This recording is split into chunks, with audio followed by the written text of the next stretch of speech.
Yahoo Pipes allows you to aggregate different websites. So if I have a digital camera reviews blog website, and I have another one over here, and if I don't want to go to both websites and read a story at both websites, I can go to Yahoo Pipes and tell them to take both RSS feeds, blend them into one for me. So I only have one RSS feed to worry about. But why would I want to do that if my Outlook brings it all into my laptop anyhow every time I fire it up in the morning? Does anybody want to guess? Why would I say take the content from here and the content here and put it together for me in one feed when really it's not too hard for me to grab a feed from A and a feed from B to begin with? No one wants to guess? Because I'm getting content. Getting content and I'm making it unique content. So I take content from A's RSS feed, I take content from B's RSS feed, and Yahoo Pipes allows me to blend them together in a way that the search engines consider them to be somewhat unique.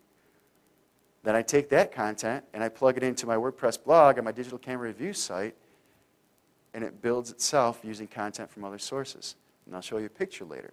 But that entire website has thousands of posts. And other than that camera one, we haven't done it by hand. It's all done for us automatically by RSS feeds and data feeds. If you go to totallyfreeblogtools.com/pipes, Yahoo Pipes is kind of difficult to work with. It's free. This service is free. I had one of my guys, he's a computer programmer, go out there and he actually built specialized Yahoo Pipes for you guys to use. So all you have to do is just go to totallyfreeblogtools.com/pipe, literally click on that button, put in a topic that you're interested in having some unique content created for. Yahoo Pipes will do all the work for you. But it's a specialized pipe that my guy built. So if you guys need unique content, you want RSS feeds, you want to use these unique content, just go to totallyfreeblogtools.com/pipes. My guy made it easy for you. I'll show you what we do with it later. Is that clear on RSS feeds and using it for content? We can take an RSS feed, we can publish it to any blog that we want. But if we just take it without changing it, it's pretty much duplicate content. I'm not afraid of duplicate content. Search engines will not throw you out for duplicate content. They won't penalize you other than taking you out of the rankings. And to be honest, there's not that big of a duplicate content penalty if you know what you're doing. The internet is built on duplicate content, isn't it? I mean, if you go out there and you do a search result and there's 3 billion results returned, if you look at the top 10, a lot of times you'll find the same website being printed over and over again, but just quoted in different sources. Engadget quotes Gizmodo, Gizmodo quotes Engadget. They go back and forth. But Google still ranks them all high. Well, if there's such a thing as duplicate content, why would Gizmodo, who's writing about Engadget and vice versa, why would they both be ranking at the top of the search results if they're just printing the same thing over and over? All the websites, all the search engines want you to do is to take one little bit step more than printing the same content on your website. They'd like to see people making comments on your blog. They'd like to see incoming links. They'd like to have some unique content. But they have nothing against you using somebody else's content from a duplication standpoint, as long as it's not 100% the only thing that you're using. And RSS feeds are a way for us to get content without writing it ourselves. totallyfreeblogtools.com/add_RSS_feeds. I didn't put that together, folks. totallyfreeblogtools.com/add_RSS_feeds. I'll show you a screenshot later. A couple years ago, I talked about how you could increase your search engine rankings by having people subscribe to your RSS feeds.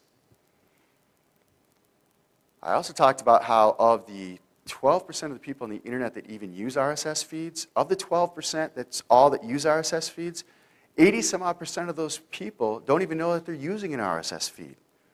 All they know is they click a button that says, add this to my Yahoo, add this to my Google, add this to my MSN. Does everyone know what I'm talking about? Those little buttons that said add to my Google, add to my Yahoo. What that's doing is adding that RSS feed to your My Yahoo page. And that's a technique years ago we were using that we figured out real quick, that the more people that subscribe to your buttons, the sooner the search engines come to your website and rank you and index your websites. So I put a tool up also as part of another test for getting free incoming links. I had a tool built, and it's at /add_RSS feeds. And it'll create those buttons for you. It was funny because one of my developers had called up. He goes, how do you get all those nice little buttons on the side of your blog? I said, well, I just had my guy pack together a script. It took him about 15 minutes, literally. And this guy is an expert at what he does. And he's got programmers. I know he does because we pay one of them quite a bit of money each month. He goes, wow. He goes, because normally you have to do them one by one. I said, well, we just had the script made. So I thought, well, if he thinks it's of value, obviously it's of value because he's an expert at developing software. So it's a neat little tool. It's free to use. I didn't think it was that big of a deal, but obviously it is because thousands of people are linking to it and recommending it all over the place, and the website gets tons of traffic for giving it away. So something else you'll need is called openads.org. Remember how I showed you how we rotate the Amazon ads and we rotate the AdSense ads, and we want to take a look at it, see which one's making us more money, and then we control, do we show more AdSense ads or do we show more Amazon ads? The program that does it for us is completely free. You'll find it at openads.org. I've been using that software for 4 years now. They changed the name last year. It used to be called PHP My Ads. So if you heard of PHP My Ads,